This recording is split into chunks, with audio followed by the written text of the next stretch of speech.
En 2003, un groupe d'acteurs a tourné un film d'archives dans un hôpital psychiatrique abandonné.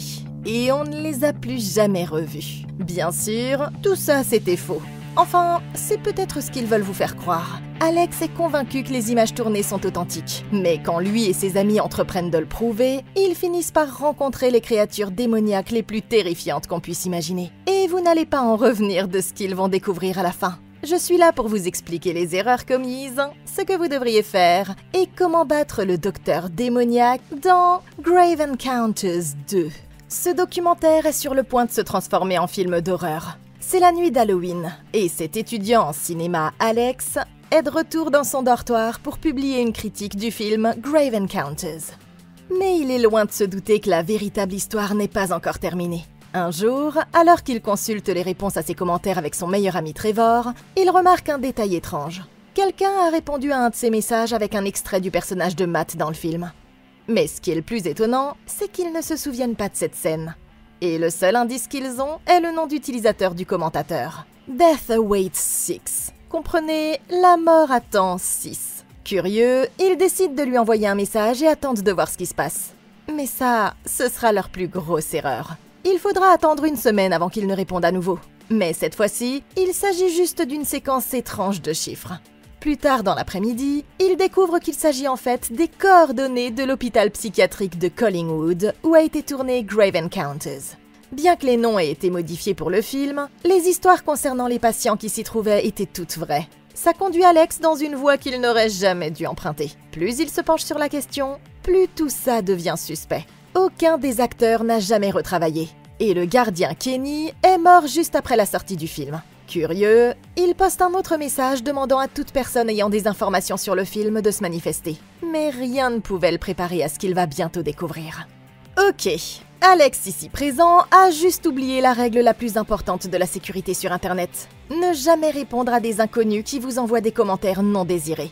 Il m'a certes convaincu qu'il était sur le point de faire une découverte majeure. Mais il doit faire attention à ce dans quoi il s'engage. La vérité, c'est que ces messages sont extrêmement suspects, et au lieu de les prendre pour argent comptant, il serait temps pour lui de commencer à se poser des questions importantes. Tout d'abord, je voudrais en savoir le plus possible sur l'identité de Death Awaits 6. Bon, le nom d'utilisateur suggère qu'ils sont fans du film, puisqu'il fait référence aux mots que Lance et les autres ont trouvé écrits sur la porte d'entrée. Mais le fait qu'ils aient accès à des séquences inédites suggère qu'il pourrait s'agir de quelqu'un ayant des liens étroits avec la production originale. Quoi qu'il en soit, la question suivante est de savoir pourquoi ils l'ont choisi lui.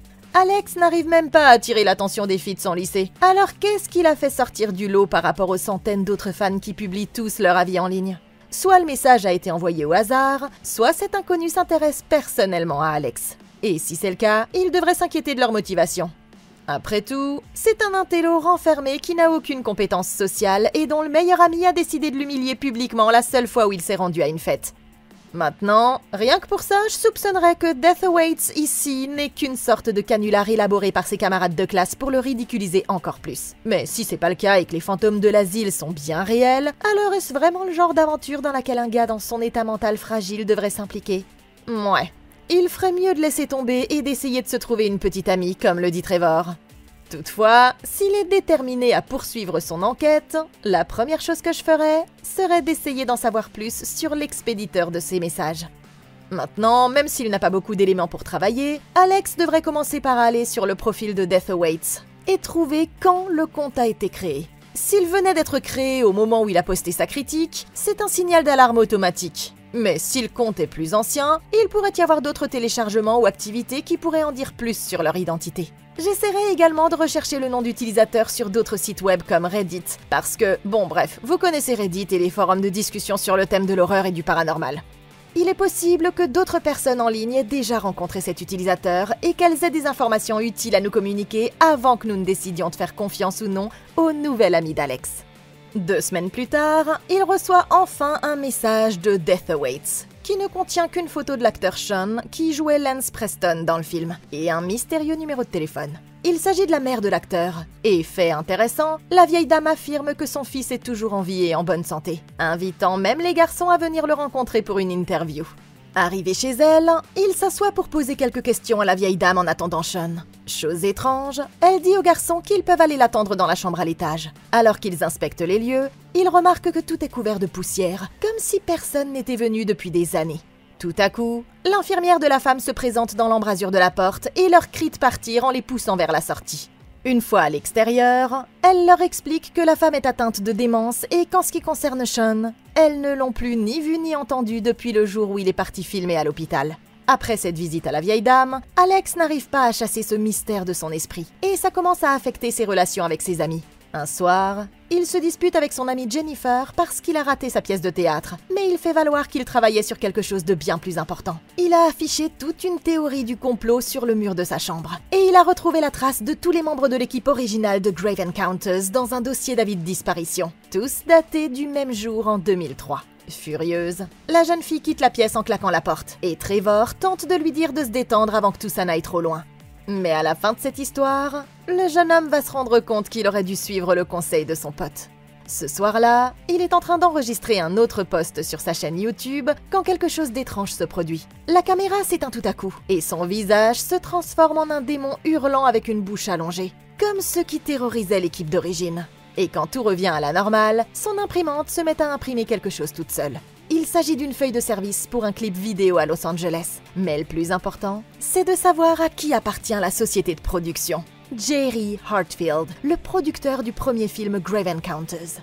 Alex prend un vol et se rend à Hollywood, où il pénètre dans le studio en se faisant passer pour un employé de la production. Entrer dans le studio est assez facile. Mais dès qu'il essaie de parler à Jerry, il réalise immédiatement qu'il n'a rien à faire là et le renvoie à la porte.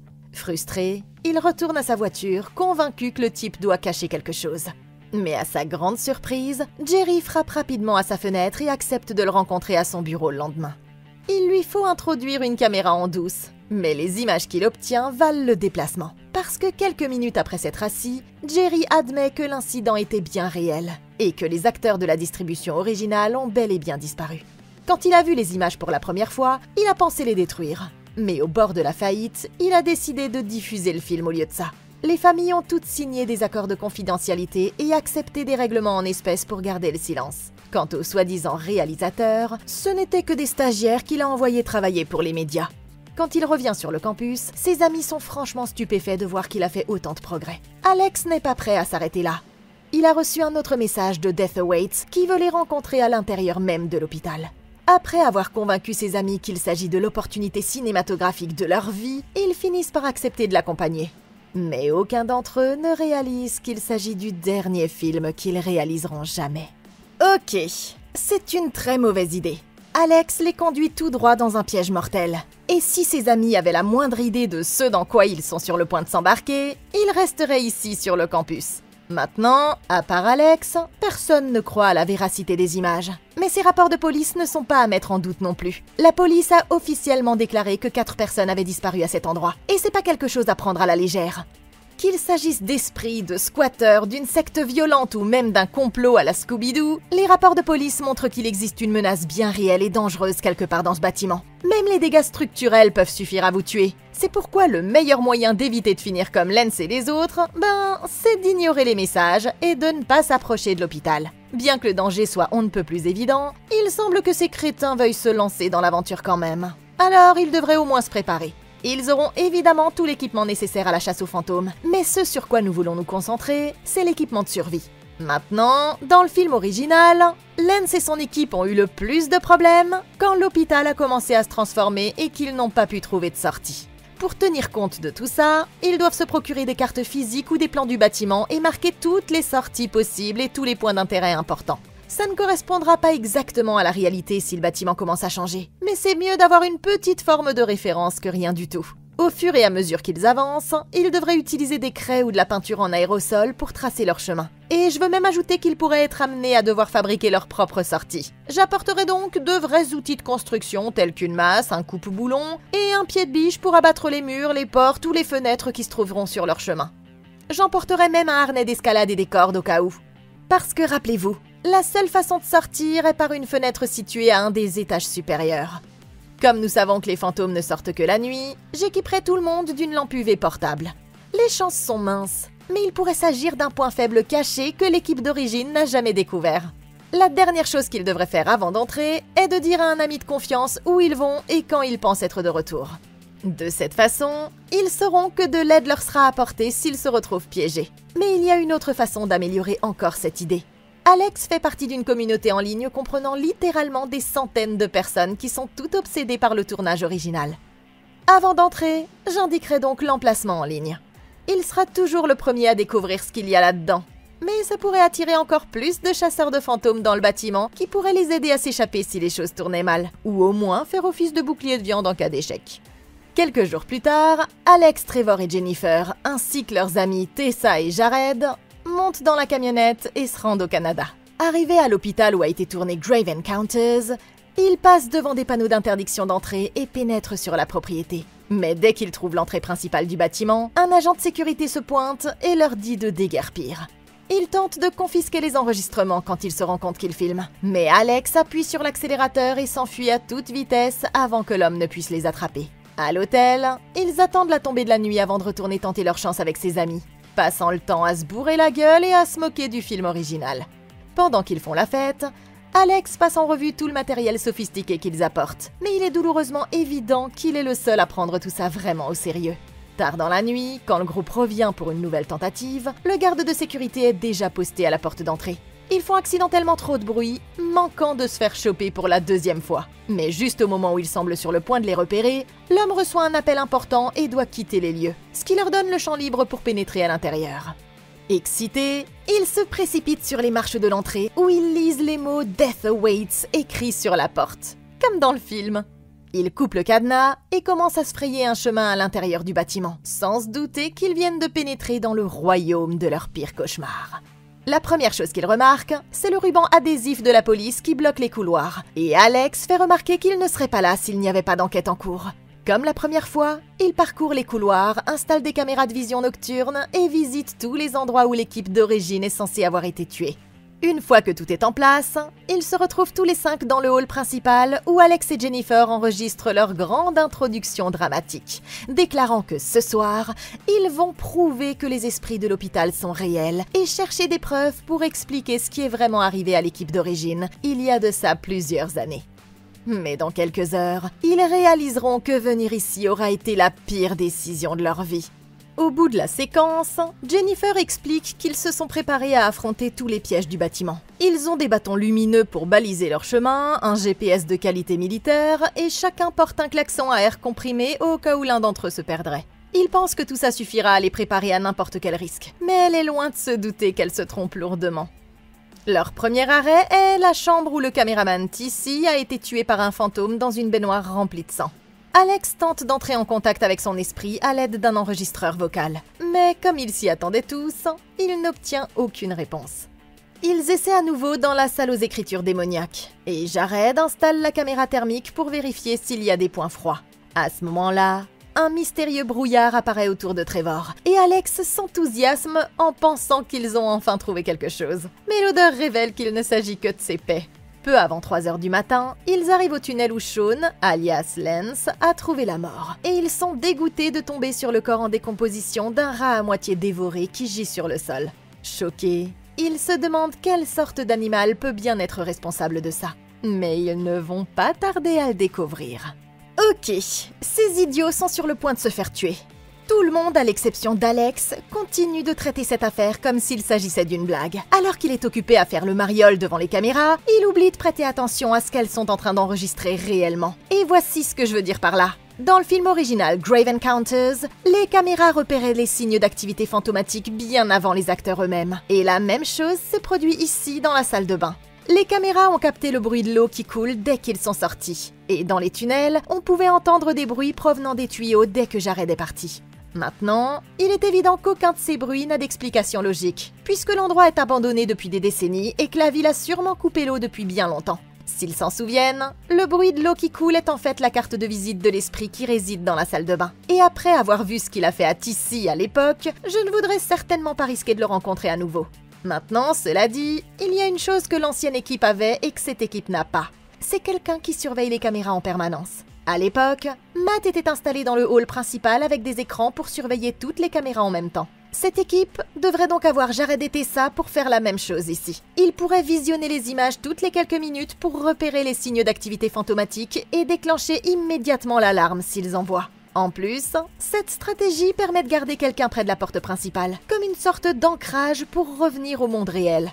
D'ailleurs, en parlant de revenir à la porte principale, marquer leur chemin avec des bâtons lumineux, c'est une excellente idée, sauf pour une difficulté. L'équipe de Lance a bien trouvé la porte, mais ça ne les a pas aidés pour autant, parce que l'hôpital entier s'est modifié et que les portes se sont fermées. Ce qu'ils doivent faire, c'est bloquer toutes les portes par lesquelles ils passent, y compris la porte d'entrée, afin que les couloirs ne puissent pas bouger pendant qu'ils ne sont pas sur place. Ou alors, ils peuvent tout simplement retirer les portes de leur gonds, parce qu'une porte ne peut pas se fermer si elle n'existe plus. Bien sûr, laisser la porte d'entrée ouverte attirerait l'agent de sécurité s'il passait par là. Mais personnellement, je préfère risquer de me faire choper par lui que de me retrouver piégé dans la dimension des fantômes pour le reste de l'éternité. Quelque part au bout des tunnels, ils trouvent la salle où ils sont censés rencontrer Death Awaits. Mais on dirait maintenant que leur ami est en retard. Ils se rassemblent autour de la table, remarquant qu'elle est couverte d'étranges inscriptions. Et ils réalisent qu'il s'agit en fait d'une planche spirituelle réalisée à la main.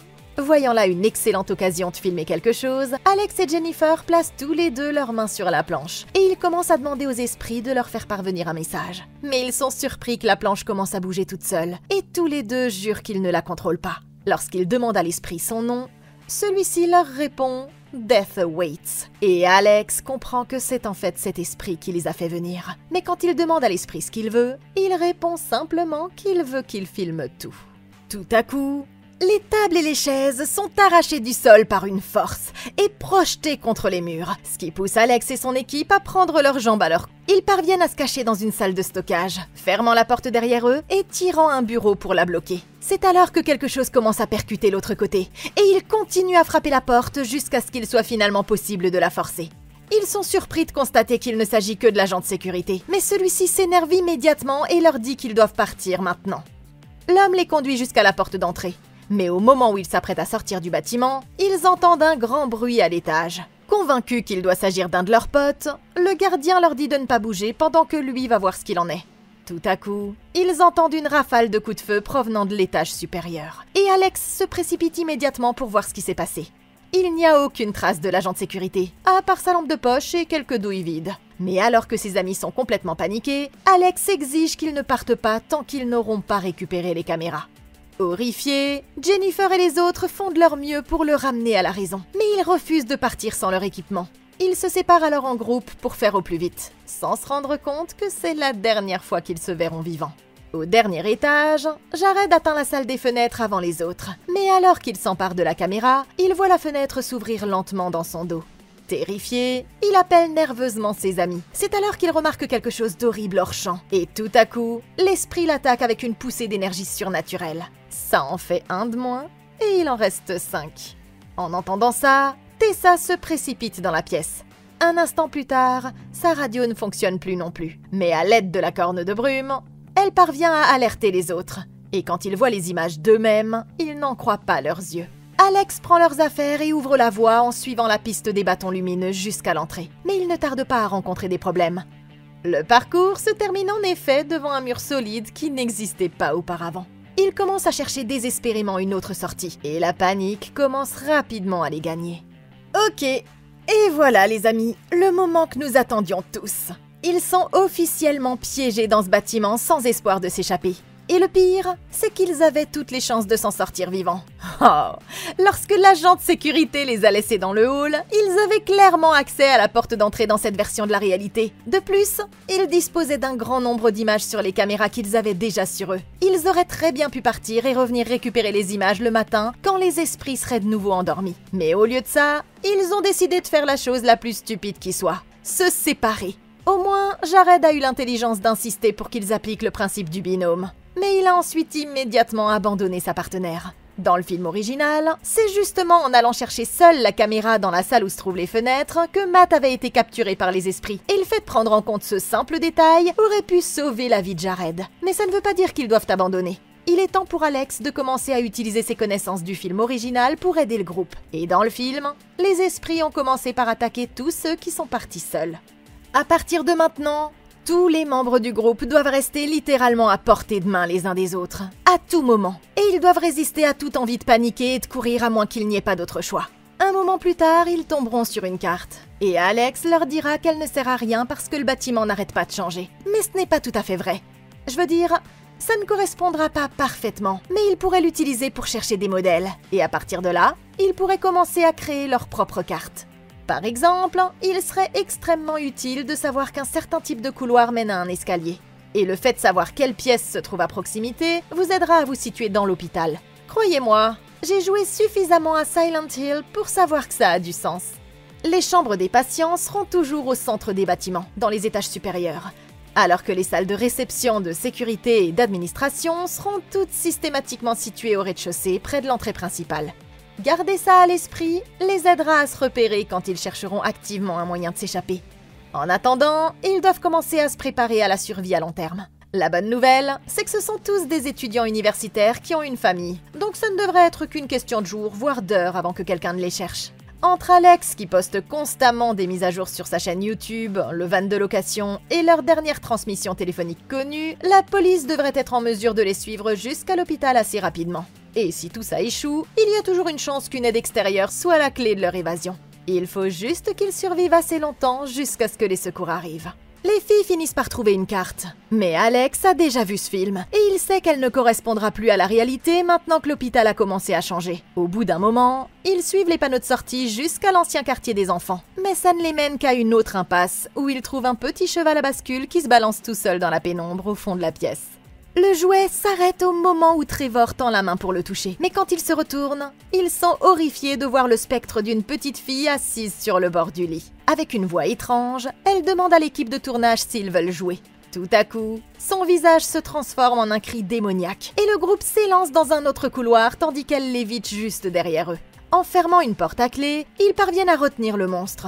Mais Tessa est tellement effrayée qu'elle part en courant bien avant le reste du groupe. Les autres la suivent, mais quand ils tournent à l'angle, le couloir qu'elle vient d'emprunter a été remplacé par un mur solide, et il n'y a aucun moyen pour eux de la rejoindre de l'autre côté. Quant à Tessa, elle se retrouve piégée dans la zone où le médium Houston Gray avait été tué, et des bruits terrifiants proviennent de l'obscurité tout autour d'elle.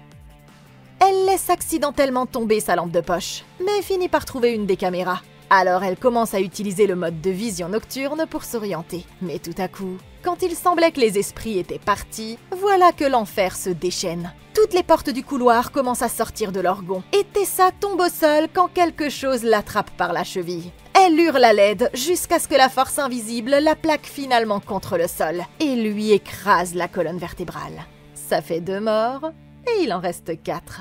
Les autres se cachent le temps que les esprits s'éloignent, puis ils se mettent à la recherche d'une autre issue. En se promenant dans les couloirs, Alex remarque d'étranges chocs électriques provenant d'une des pièces. À l'intérieur, il découvre l'agent de sécurité attaché à une vieille machine de thérapie par électrochoc. Il l'éteint rapidement alors que des étincelles fusent tout autour d'eux, et il tente désespérément de sauver la vie de l'homme.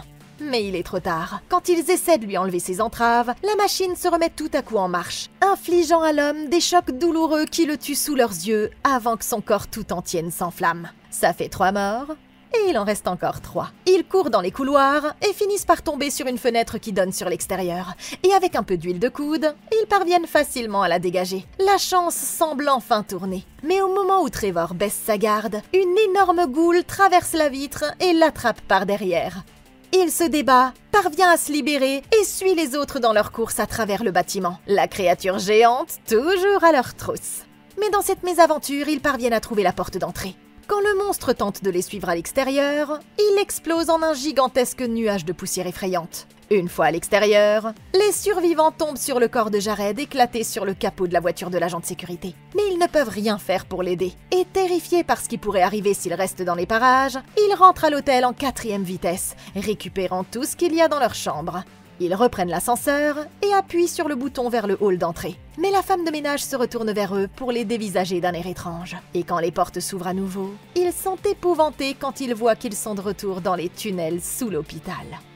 Ok, bon là, c'est vraiment injuste. Les esprits ne font que jouer avec eux à ce stade. Mais Alex et ses amis ne peuvent pas encore abandonner, parce que c'est exactement ce que les démons veulent qu'ils fassent. Ils pourraient prendre ce qui vient de se passer comme une preuve flagrante que l'hôpital a le contrôle sur eux où qu'ils aillent. Mais je choisirais de voir le verre à moitié plein ici, et de continuer à croire qu'il est possible de sortir à l'extérieur s'ils parviennent à revenir à la porte d'entrée. Premièrement, ils doivent trouver un moyen de sortir des tunnels. Si on se fie à la fin du film original, on pourrait penser que c'est impossible. Mais sans vouloir trop en dire, c'est pas le cas. Ils peuvent retourner à l'intérieur de l'hôpital. Ils doivent donc juste continuer à avancer jusqu'à ce qu'ils trouvent une cage d'ascenseur, des escaliers ou une bouche d'aération par lesquelles ils pourront remonter. S'ils ont besoin de faire une pause, au moins l'un d'entre eux doit monter la garde en permanence, parce que c'est en s'endormant que Sacha avait été enlevé par l'esprit de brume qui vit ici. Maintenant, une fois qu'ils seront de retour dans l'hôpital, ils devront toujours faire face aux patients démoniaques et aux forces puissantes et invisibles qui ont déjà tué 2 de leurs amis. Mais l'approche pour gérer chaque type d'esprit est très différente. Les monstres peuvent être repoussés par des barrières physiques comme des portes. Et si vous parvenez à vous cacher, ils finiront par s'éloigner et vous laisser tranquille. Dans une situation désespérée, ils peuvent également être combattus par des attaques normales. Donc tout le monde devrait immédiatement s'armer d'un tuyau du mur jusqu'à ce qu'ils trouvent une meilleure arme. L'entité invisible est plus difficile. Mais avoir été attentif à son comportement pourrait les aider. Par exemple, elle a attaqué Tessa et Houston dans le même couloir. Il faut donc absolument éviter cette zone. Quand elle attaque, elle attend toujours qu'un des autres monstres les fasse paniquer et se séparer, juste avant de s'en prendre à celui qui se retrouve isolé. Et c'est encore une autre raison pour laquelle ils doivent rester ensemble en permanence. Il est intéressant de noter que l'entité ne les a pas tués directement, mais qu'au lieu de ça, elle a utilisé une force puissante pour les projeter contre le sol. Dans le cas de Jared, elle l'a jeté par la fenêtre. Ceci étant dit, il est évident qu'ils doivent rester à l'écart des fenêtres et d'autres obstacles tels que les escaliers dès qu'ils le peuvent. Au cours de leur exploration, ils devraient récupérer tous les rembourrages qu'ils trouveront, que ce soit sur les murs, dans les cellules, des matelas ou des coussins du mobilier, et se fabriquer ainsi petit à petit des armures improvisées qui les aideront à résister aux chocs violents. Est-ce que c'est un peu ridicule de se promener dans cet endroit en ressemblant au Pillowman de Community? Certes, mais je préfère encore avoir l'air con que de finir morte. C'est ma devise dans la vie réelle. En ce qui concerne le fait de retrouver leur chemin vers la porte principale, la meilleure stratégie est de revenir sur leurs pas en général, même si le chemin ne correspond plus exactement à cause des changements. Ils doivent d'abord retrouver les quartiers des enfants qui se trouvent au rez-de-chaussée. Et à partir de là, ils ont emprunté le couloir et ont monté directement la première volée de marche, ce qui les a finalement amenés à une fenêtre où la goule géante a attaqué. Ensuite, ils ont continué tout droit dans ce couloir, passé les graffitis et les éléments en travaux, et traversé une pièce avec des fenêtres rectangulaires et un sol en damier rouge et blanc qui les a finalement ramenés à la porte d'entrée. S'ils parviennent à retourner à l'extérieur, la première chose que je ferais serait de me débarrasser d'Alex. Je veux dire, c'est lui qui est réellement lié à tout ça, alors peut-être que les esprits s'intéressent surtout à lui et qu'il laisserait les autres tranquilles. Ensuite, je poserai mon cul dehors et je refuserai de pénétrer dans tout autre espace clos jusqu'à ce que je voie le soleil se lever au matin. Ils n'ont d'autre choix que de retourner dans les tunnels. Et à présent, ils commencent tous à perdre le sens de la réalité. Tout à coup, les tuyaux tout autour d'eux se mettent à exploser en dégageant de la vapeur, remplissant le couloir de brume et les empêchant de voir. Trevor utilise sa caméra thermique pour retrouver les autres. Mais quand il regarde au fond du couloir, il remarque un autre corps chaud qui se précipite vers eux, et qui s'avère être un homme au physique répugnant. Qui que ce soit, on dirait qu'il vit ici depuis longtemps. Et après avoir crié aux autres de le suivre, il les guide jusqu'à une bouche d'aération toute proche et leur dit de grimper à l'intérieur. Alors qu'ils le suivent, Trevor se coince le pied avec une pièce de métal. Et tout à coup, le démon du bloc des enfants se met à ramper à sa poursuite. Mais il parvient à se dégager juste à temps. Le groupe se retrouve dans le repère secret de leur nouvel ami. Et maintenant qu'ils peuvent enfin le voir de près, ils réalisent qu'il s'agit de Sean, alias Lance Preston lui-même, qui n'a survécu que grâce à de l'eau sale et à des rats pendant tout ce temps. Il est évident qu'il a complètement perdu la tête. Mais Alex sait qu'il est probablement leur meilleure chance de pouvoir sortir d'ici. À ce moment-là, il remarque un étrange dessin représentant une porte rouge sur le mur qui semble indiquer la direction à suivre. Lance les amène directement à la vraie porte, une drôle de porte rouge isolée au milieu d'une grande pièce vide. Oh, elle est enchaînée. Et comme ils peuvent le voir clairement, elle ne mène nulle part. Mais c'est la seule porte de tout le bâtiment qui n'a pas encore été franchie. Et les étudiants ici présents ont les pinces coupantes nécessaires pour l'ouvrir. Il y a juste un problème. Ils ont perdu le sac quand Trevor a été attaqué par la goule géante. Mais Lance dit qu'il connaît suffisamment bien le bâtiment pour le localiser. De retour à sa cachette, Lance leur montre sa propre carte qu'il a élaborée en tenant compte des changements de couloir, grâce à des schémas qu'il a remarqués au fil du temps. Indiquant une section en particulier, il explique qu'il s'agit de la pièce où réside l'esprit du Dr Friedkin, et qu'ils doivent l'éviter à tout prix. Il s'avère que le docteur faisait des expériences ouvrant un passage vers l'autre côté qui permettait aux mauvais esprits de passer. Et maintenant, il est convaincu que le seul moyen de revenir à leur propre réalité est de franchir la porte rouge. Lance ouvre la marche, et les autres le suivent à contre-cœur dans les couloirs jusqu'à ce qu'ils arrivent à un placard de rangement. Pensant qu'il s'agit d'une impasse, il commence à chercher un autre chemin. Mais la troisième fois qu'il ouvre la porte, ils sont choqués de découvrir un couloir de l'autre côté. Un peu plus loin, ils entendent un des esprits se diriger vers eux et ils décident rapidement de se cacher dans une salle de bain voisine. Lance vérifie sa carte et il reste un moment silencieux avant de faire tout à coup un trou dans le mur à l'aide de son tuyau en métal. Trevor panique en entendant le monstre arriver et il saute à l'intérieur. Mais il tombe directement à travers le plafond sur le sol d'un autre couloir. Il trouve le sac contenant les pinces coupantes exactement là où il l'avait laissé. Mais la fenêtre donnant sur l'extérieur a été remplacée par un solide mur de briques. Lance descend derrière lui, prend les outils et les emmène dans une autre pièce, en précisant qu'ils retourneront ouvrir la porte une fois qu'ils se seront reposés. Épuisés, tous s'allongent et s'endorment rapidement. Mais alors qu'ils sont inconscients, une des caméras sort du sac en flottant et commence à les filmer. Le bruit qu'elle fait en retombant réveille Trevor qui, inquiet, décide de partir seul et d'enregistrer un message d'adieu pour sa famille au cas où il ne s'en sortirait pas. Tout à coup, il entend un grand bruit provenant de quelque part dans l'obscurité. Alors il active le mode de vision nocturne de la caméra pour voir qui est là. Mais à ce moment-là, Lance apparaît dans l'embrasure de la porte. Et avant même qu'il ne comprenne ce qu'il attend, l'homme se précipite en avant et lui fracasse le crâne avec son tuyau en métal avant de l'étrangler à mort, tout en n'arrêtant pas de répéter les mots « Il m'a forcé à le faire ». Ça fait 4 morts, et avec l'ajout de Lance, il en reste toujours 3. Ok, pauvre Trevor, ce garçon essayait juste d'aider son pote nerd à réaliser ses rêves. Mais il était loin de se douter que ça allait devenir leur pire cauchemar. La vérité, c'est qu'ils n'auraient jamais été dans cette situation si tous les 3 n'avaient pas pris une décision idiote après l'autre. Mais maintenant que 60% de leur groupe d'amis est mort, et que les 40 autres suivront très bientôt, il n'y a plus qu'une seule chose à dire. Alex et tes potes, vous avez tous merdé. N'oublions pas comment tout ça a commencé. Vous vouliez avoir la preuve que les images étaient réelles. Mais si vous croyez sincèrement qu'elles l'étaient, alors ai-je besoin d'expliquer pourquoi le fait de vouloir aller sur place était la chose la plus stupide que vous pouviez faire? Si quelqu'un me montrait des images d'un vrai bâtiment hanté, je lui dirais merci de me dire exactement où je ne dois pas aller. Mais toi, tu as rassemblé 4 de tes amis en mode « j'en offre 5 pour le prix d'un » et tu les as tous menés là-dedans tels des agneaux à l'abattoir. Pas étonnant que tu ne sois pas très populaire quand il s'agit des filles si c'est comme ça que tu passes ton temps libre, en les faisant tuer. Les messages étaient louches dès le départ, parce que Death Awaits avait prévu de te rencontrer vers 3 h du matin. Mais si vous vous souvenez du film original, le début des incidents qui ont marqué le point de non-retour a commencé vers 2 h du matin, soit 1 heure plus tôt. Il vous a également tous attirés aussi profondément que possible dans l'hôpital, alors qu'un point de rencontre beaucoup plus pratique aurait été le hall principal près de la porte d'entrée. Du point de vue de toute personne rationnelle, il s'agissait manifestement d'un piège. Mais tu étais tellement absorbé par la réalisation de ce documentaire que tu as complètement ignoré les signaux d'alarme évidents. Maintenant, on pourrait penser qu'après avoir rencontré un type qui a survécu ici pendant 9 ans, tu commencerais à prendre des notes. Mais toujours pas. Lui, il se promène avec un tuyau pour se défendre, alors que vous tous, vous vous promenez complètement désarmés. Lui, il dort dans les coins des pièces quand il faut se reposer. Mais vous êtes tous allongés en plein milieu comme une bande d'idiots. Vous auriez au moins pu prêter attention à ce qu'il faisait, les gars. Mais au lieu de ça, vous l'avez laissé prendre la pince Monseigneur qui était la clé de votre salut. Et vous savez quoi? L'égoutier cinglé qui arrache la tête des rats et boit l'eau des chiottes vous a trahi. Qui aurait bien pu le voir venir, hein? Ce type travaille pour les démons maintenant, et il est prêt à tuer chacun d'entre vous si c'est ce qu'il doit faire pour assurer sa survie. Et c'est pour ça qu'Alex et tous tes petits amis, vous avez tous merdé. Lorsque les autres se réveillent enfin, ils sont horrifiés de découvrir qu'un autre de leurs amis a été tué. Mais Lance a commis une grave erreur. Il a oublié la carte. Alors maintenant, leur seul espoir de survie est d'arriver à la porte avant lui. Pendant ce temps, quelque part dans le bâtiment, les esprits conduisent Lance à travers les couloirs. Et il commence à retrouver son ancienne personnalité un peu plus à chaque pas.